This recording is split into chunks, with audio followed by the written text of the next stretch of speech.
Lisa, The Statue of David, Dancing Mad. All of these things share one thing in common. They are works of astonishing talent and genius with the limitations of their time. Let's listen to Dancing Mad.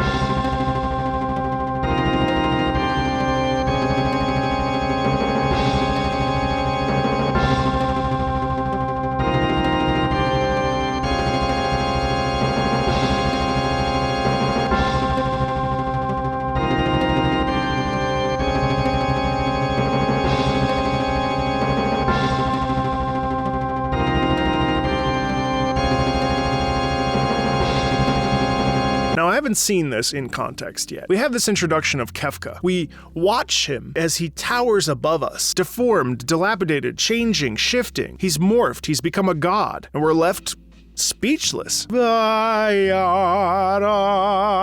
watch as he ascends above us and we stare at him like, oh my god.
We understand the organ to be synonymous with religion, with the church, so whenever I hear it used out of a liturgical context, it tends to be twofold. One, it represents peace, tranquility, comfort, and on the flip side, it represents evil, terror, malignance, danger.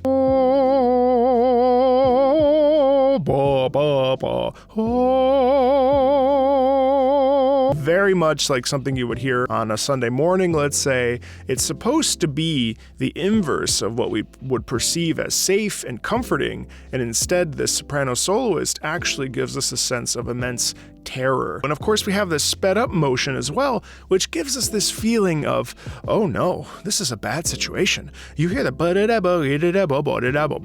This is going to be a long video, so buckle up, okay?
As I was listening to this too, what's really interesting to me is, first of all, this is in 4 phases, which is actually a symphony. If you think about a symphonic piece, if you've ever gone to the symphony hall, usually between 3 and 4 different movements, all of different time signatures, all of different lengths, all connected, but usually not programmatic in the case of Final Fantasy VI, and of course, in the context of video game music, which we understand is not written just to be played. There is an intention here. We're telling a story. In the regards of telling a story, I find it really interesting that the soprano,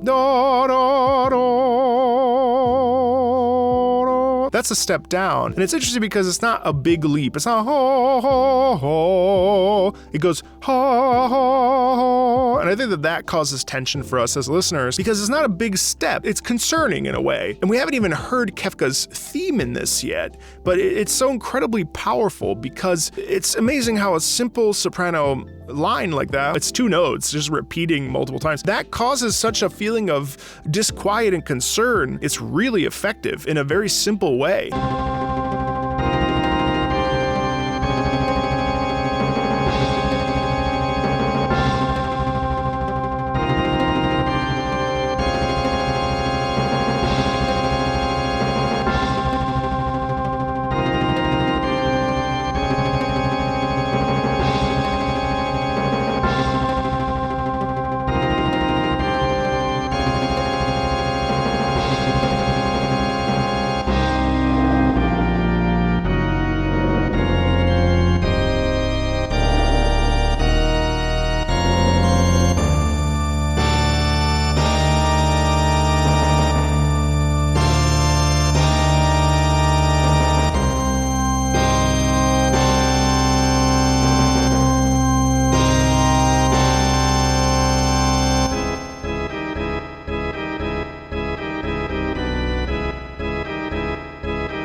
Let's talk about this. That's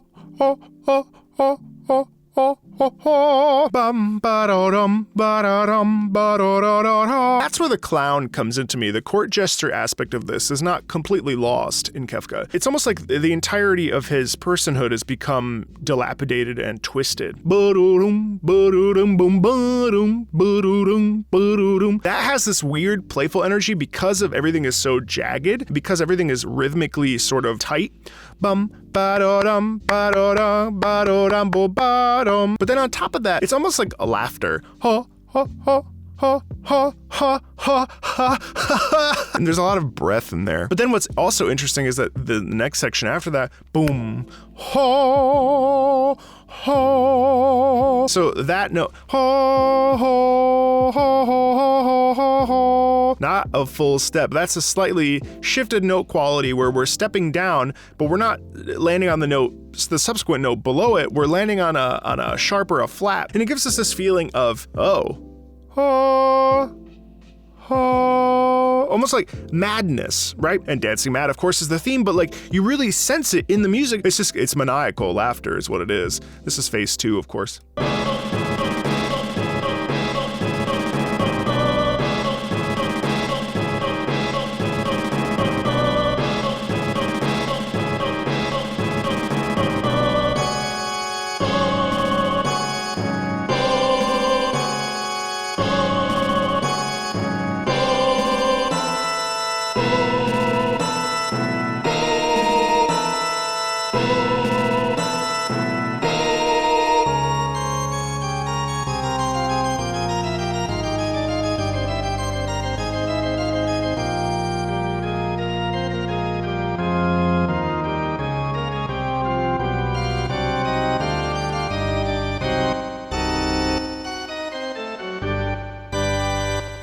That, of course, is this sort of like Bach-style fugue, which we hear, or a Buxtehude or Bach. It's the type of stuff that you hear in a funeral procession, which to me is a funeral for us, the player, rather than Kefka. I don't think Kefka believes that he could possibly die. The ego is so great here. The feeling of control and power is so great. This is all like the internal dialogue, and obviously I believe that this actually theme is when he ascends form. Understanding that as we go higher up on Kefka's forms, he becomes more powerful in a way, and we see his true form. So there is still a lot of confidence in Kefka and a lot of hubris and a lot of strength of will, brutality and stuff. As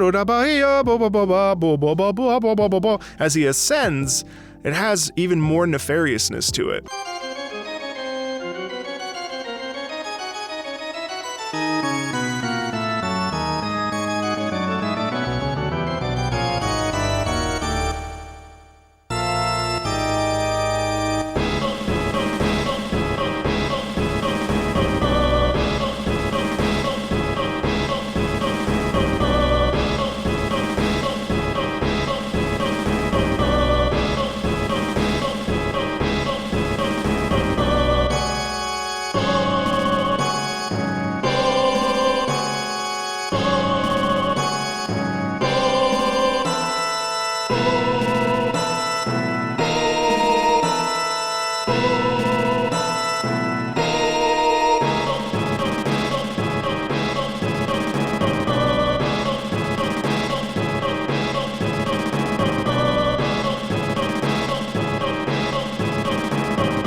I also think that there's something to those notes. Ba, da, bo, ba.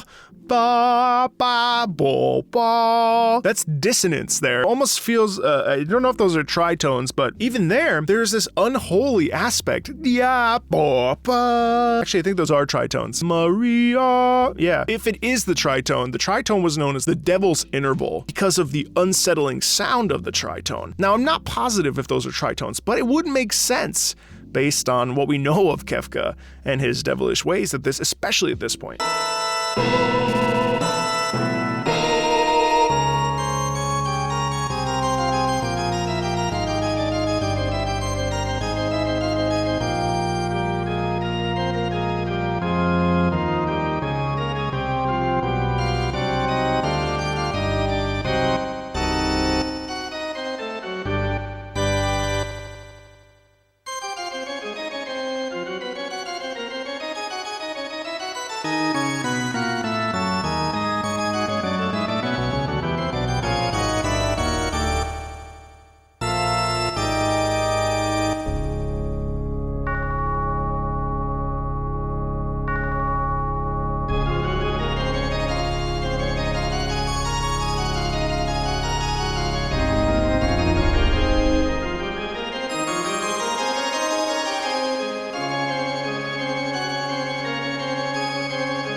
I kid you not, if I were to extrapolate just this little corner of Dancing Mad, this would fly in a church setting. And that's crazy. It's the fantastic use of counterpoint, where we understand that Kefka is terribly dangerous, but we have this incredibly holy music that is there to elicit this feeling of godliness. And it makes you wonder, like, is that Kefka's internal monologue where he feels that Kefka is impossibly holy? It's very interesting. You hear this in classical composition all the time. And if I recall, Uematsu is not classically trained. I mean, this is classical part writing, especially for organ. It's fantastic.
It's amazing how we have this gorgeous thing that you would hear Bach or Handel write, and then you flip,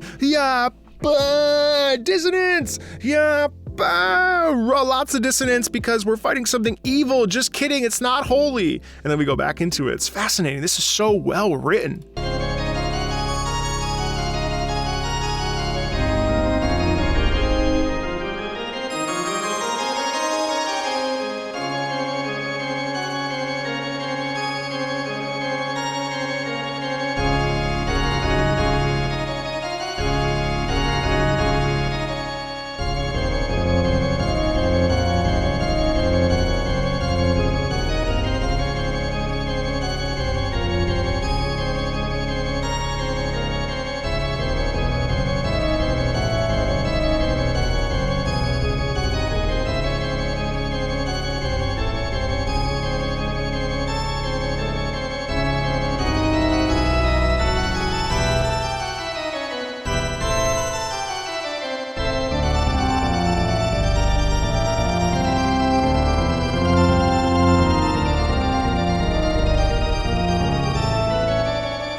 Fascinatingly, this is not really in minor. Aside from, of course, those big dissonant notes that are, probably augmented or diminished chords, those are the only things aside. It sounds like something that you would hear in nature. And I'm re-emphasizing that because it's so important to the characterization of Kefka, where there is this holy aspect to this character that is actually accurate. There is a holiness to Kefka. There is this feeling of grandiosity and of holiness and of, godliness and a God that you could pray to. However, we know that that's a dilapidated, messed up, deranged version of what we would perceive as a holy and worthy God. It's a very interesting thing to think about musically.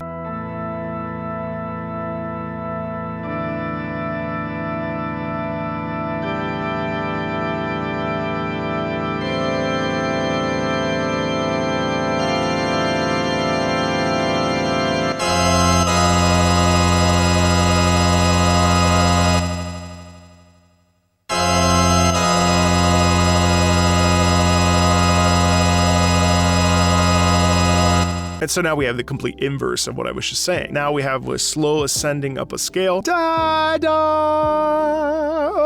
oh no.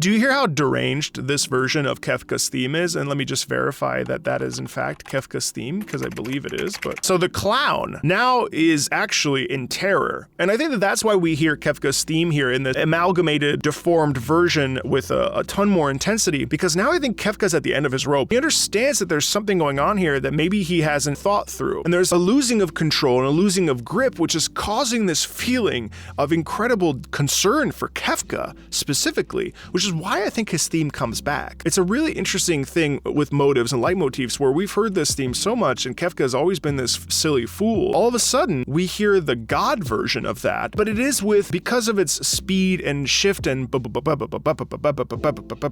this point, Kefka's throwing everything at the refrigerator. Everything is being thrown at us. He's flinging spaghetti, and not literally, but is that an expression? To see what sticks. And the problem is that he's starting to understand that nothing is sticking, and in fact, we are powerful enough to take him down. And so there's a desperation in this music, which is why it's sped up the way it is.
Really quickly before we get into this final section. So we just hear Kefka's theme in a desperate way. And now we shift into this. And I think that this is really actually, subconsciously, I think that Kefka is aware that this is the end of the road. This melody is astoundingly beautiful.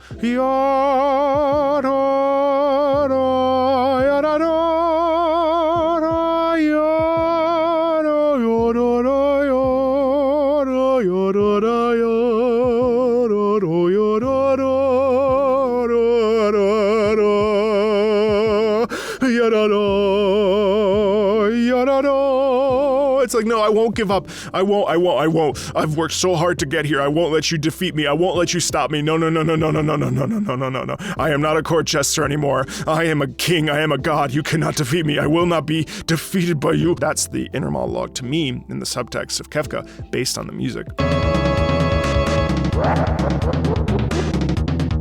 The laughter.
So you ask me, is Dancing Mad as much of a masterpiece as people make it out to be? And the answer is assuredly yes. This was created in a time where orchestration in video games wasn't a thing. And we take this piece and it is an orchestral masterpiece. It is truly iconic, and I think that it stands the absolute test of time. If you've made it this far, I'd love to know what your thoughts are on Dancing Mad and Kefka in general, and Final Fantasy VI, which is, shockingly, I didn't know this was such a popular iteration of Final Fantasy. I only started at 7, so I missed out on this, and I'm working slowly through it. If you like this sort of stuff, there's lots of Final Fantasy on the channel. I'm a huge fan of Final Fantasy. Feel free to like, feel free to subscribe. I'll talk to you later.